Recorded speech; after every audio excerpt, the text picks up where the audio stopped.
సచివాలయంలో సీఎంఓ అధికారులతో భేటీ కానున్న సీఎం రేవంత్. మధ్యాహ్నం మున్సిపల్ అడ్మినిస్ట్రేషన్ అర్బన్ డెవలప్మెంట్ పై సమీక్ష.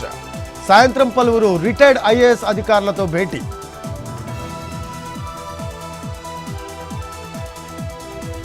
ఏలూరు జిల్లాలో వరద తీవ్రతపై సీఎం చంద్రబాబు సమీక్ష. ఏలూరు జిల్లా కలెక్టర్ ఎస్పీలతో చంద్రబాబు టెలికాన్ఫరెన్స్. వరద పరిస్థితిని పూర్తి స్థాయిలో పర్యవేక్షించాలని చంద్రబాబు ఆదేశం. నేడు పల్నాడు జిల్లాలో వైఎస్ జగన్ పర్యటన. వినుకొండలో హత్యకు గురైన రషీద్ కుటుంబాన్ని పరామర్శించనున్న జగన్.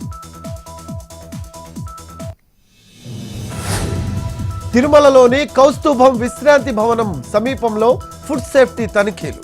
పరిశుభ్రత పాటించని హోటల్ బాలాజీ భవన్ సీజ్.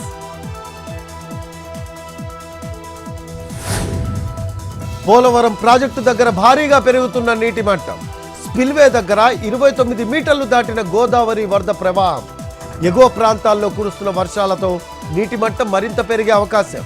48 గేట్లెత్తి 3.5 లక్షల క్యూసెక్కుల నీరు విడుదల. అల్లూరి సీతారామరాజు జిల్లా వ్యాప్తంగా ఎడతెరిపి లేని వాన.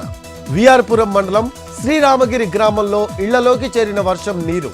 తీవ్ర ఇబ్బందులు పడుతున్న గ్రామస్తులు. కొమరంభీం జిల్లా కాగజ్ నగర్లో అర్ధరాత్రి భారీ వర్షం. కాగజ్ నగర్, ద్వారకా నగర్లో జలమయం.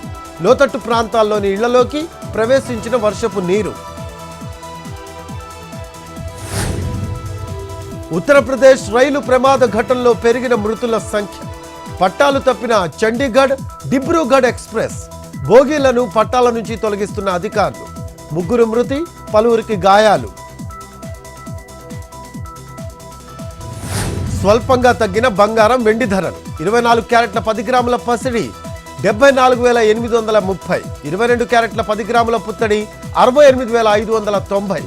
కిలో వెండి ధర 99,100 రూపాయలు. తిరుమల శ్రీవారి దర్శనానికి 18 గంటల సమయం.